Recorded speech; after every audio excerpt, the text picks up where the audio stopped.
bank away ណា bank away ហ្នឹងប្រែថាទទូចស៊ូឬក៏ស៊ូជីកឬជីកគល់ហ្មងណាអូវារឿងនេះវាចេះមិនចេះយ៉ាស៊ូគេអត់ចង់និយាយជាមួយឯងយ៉ាស៊ូគេទៅបាទចឹងឧទាហរណ៍ថា whenever I go home I got bang away when I've got a girlfriend like others ណា whenever I go home I got bang away when I got a girlfriend like others ណា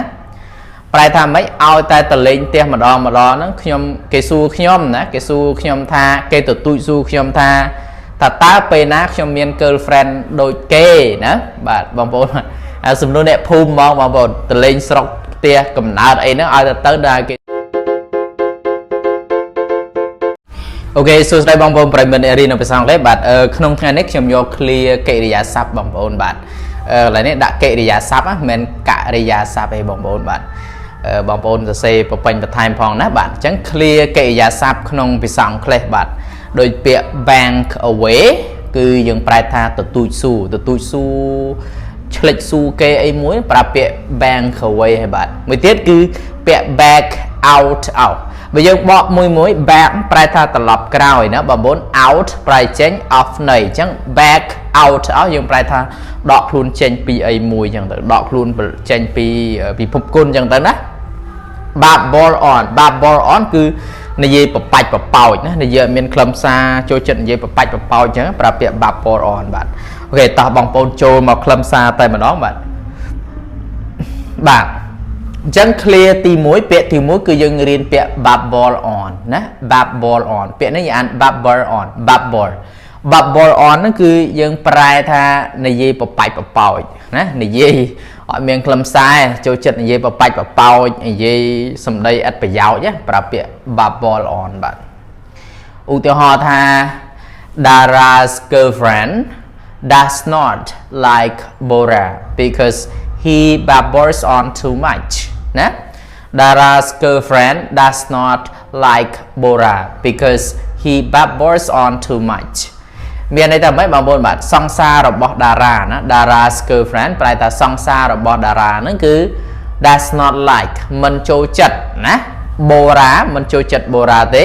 because he babbles on too much ពីព្រោះសង្សាររបស់តារាហ្នឹងគឺថាពីព្រោះ Bora ហ្នឹងគឺគាត់និយាយបបាច់បបោចច្រើនណាចូលចិត្តនិយាយបបាច់បបោចថាសម្ដីនិយាយទៅវាអត់មាន IQ ក្នុងការគិតពីអារម្មណ៍របស់គេនិយាយទៅគឺចេះនិយាយទៅដើម្បីឲ្យផុតតែពីមាត់ណាអញ្ចឹង Dara's girlfriend does not like Bora because he babbles on too much បាទបន្ទាប់មកទៀតបងប្អូនបាទបន្ទាប់មកទៀតគឺពាក្យ back out of ណា back outនេះយើងអាន back បងប្អូន back out of នេះយើងប្រែថាដកខ្លួនចេញពីណាដកខ្លួនចេញពីអីមួយយើងប្រើពាក្យ back out of ដកខ្លួនចេញពីបាទឧទាហរណ៍ថា the two firms were planning to merge but one of them back out of the deal ណា the two firms were planning to merge but one of them back out of the deal បាទមានន័យថាម៉េចបងប្អូនបាទប្រែថាក្រុមហ៊ុនទាំងពីរខាងលើហ្នឹងគឺមានគម្រោងបញ្ចូលគ្នាណា planning to merge មានគម្រោងដើម្បីបញ្ចូលគ្នា but one of them ប៉ុន្តែក្រុមហ៊ុនមួយក្នុងចំណោមពីរហ្នឹងគឺ back out of the deal គឺដកខ្លួនចេញឃើញបងប្អូន back out ប្រែថាដកខ្លួនចេញ the deal ពីការព្រមព្រៀងនឹង deal ប្រែថាព្រមព្រៀងក្នុងទីនេះណាអញ្ចឹងបងប្អូនឃើញពាក្យ back out យើងប្រែថាដកខ្លួនចេញណា merge ហ្នឹងគឺយើងប្រែថាបញ្ចូលគ្នាបាទបន្តមកទៀតបងប្អូនបាទបន្តមកទៀតគឺពាក្យ back somebody up ណាបងប្អូន back somebody up back ហ្នឹងគឺប្រែថាត្រឡប់ somebody នរណាម្នាក់ up ហ្នឹងឡើងអញ្ចឹងយើងអាន back somebody up យើងប្រែថាគាំទ្រទាំងចេញពីចិត្តចេញពីកាយប្រើពាក្យគាំទ្រ back somebody up បាទឧទាហរណ៍ថា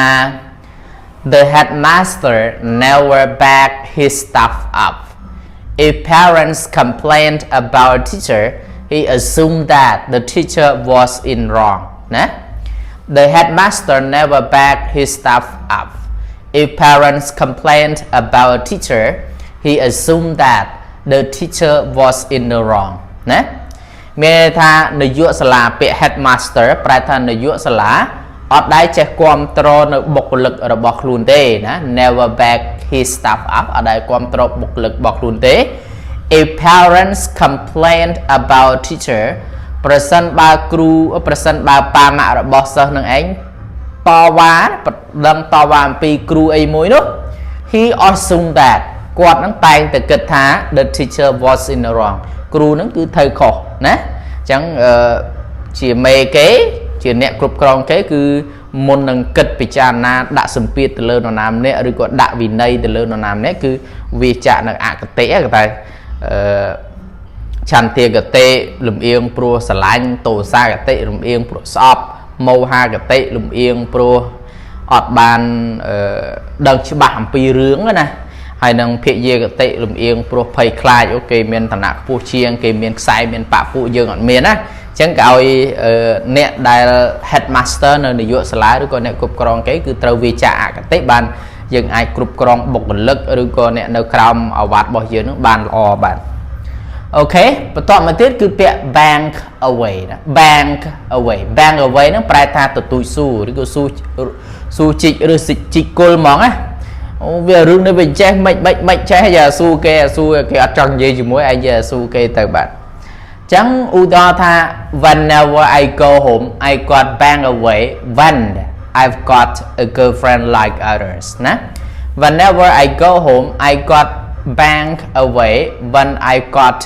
a girlfriend like others ណាប្រែថាម៉េចឲ្យតែតលេងផ្ទះម្ដងហ្នឹងខ្ញុំគេសួរខ្ញុំណាគេសួរខ្ញុំថាគេទទូចសួរខ្ញុំថាតើពេលណាខ្ញុំមាន girlfriend ដូចគេណាបាទបងប្អូនសំណួរអ្នកភូមិហ្មងបងប្អូនតលេងស្រុកផ្ទះកំណើតអីហ្នឹងឲ្យទៅដល់គេសួរឲ្យចាស់ហើយ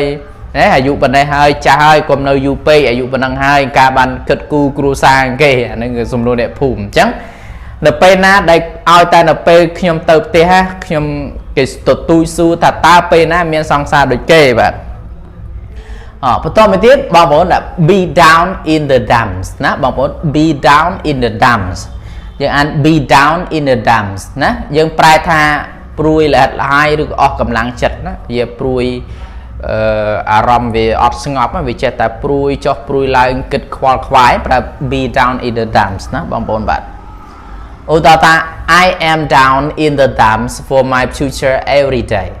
I don't know what's going to be ណា I am down in the dumps for my future every day I don't know what's going to be ណាខ្ញុំនឹងមួយថ្ងៃយើងប្រែថាខ្វាយខ្វល់ឬក៏ព្រួយរឿងអនាគតនឹងរៀងរាល់ថ្ងៃមិនដឹងថាវានឹងមានអីកើតឡើងទេណាអាហ្នឹងគឺចឹងណា I am down in the dump គឺព្រួយចិត្តខ្ញុំព្រួយ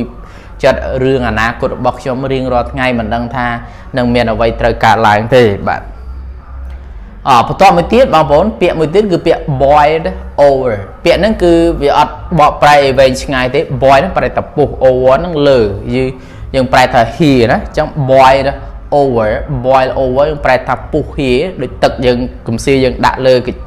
ចង្ក្រានអីចឹងយើងដាំទៅវាទឹកវាហៀក៏ប្រាប់ពាក្យ boiled over បាទឧទាហរណ៍ថា the milk boiled over and there was a horrible smell of burning ណា the milk boiled over and there was a horrible smell of burning ប្រែថាមិនទឹកដោះគោហ្នឹងវាហៀហើយនឹងមានក្លិនឆ្ងៀម was horrible smell ហ្នឹងគឺពាក្យ horrible smell of burning យើងប្រែថាមានក្លិនឆ្ងៀមទឹកហ្នឹងវាពុះហៀហើយឥឡូវនេះវាក្លិនឆ្ងៀមហ្នឹងណា there was a horrible smell of burning បាទប្រែតែក្លិនឆ្ងៀមណាអូខេដូច្នេះ clear ក្នុងកិរិយាសព្ទនឹងមានប្រមាណប៉ុណ្ណឹងហើយសង្ឃឹមថាបានជាប្រយោជន៍សម្រាប់បងប្អូនអ្នកសិក្សានៅភាសាអង់គ្លេសបាទបាយបាយហើយជួបគ្នានៅវីដេអូក្រោយទៀតកុំភ្លេចតាមដានតាមរយៈប្រព័ន្ធ YouTube ហើយនិងតាមរយៈ page របស់ខ្ញុំបាទគឺឈ្មោះ Pro Nin បាទអរគុណបាយបាយជួបគ្នានៅវីដេអូក្រោយទៀតបាយបាយ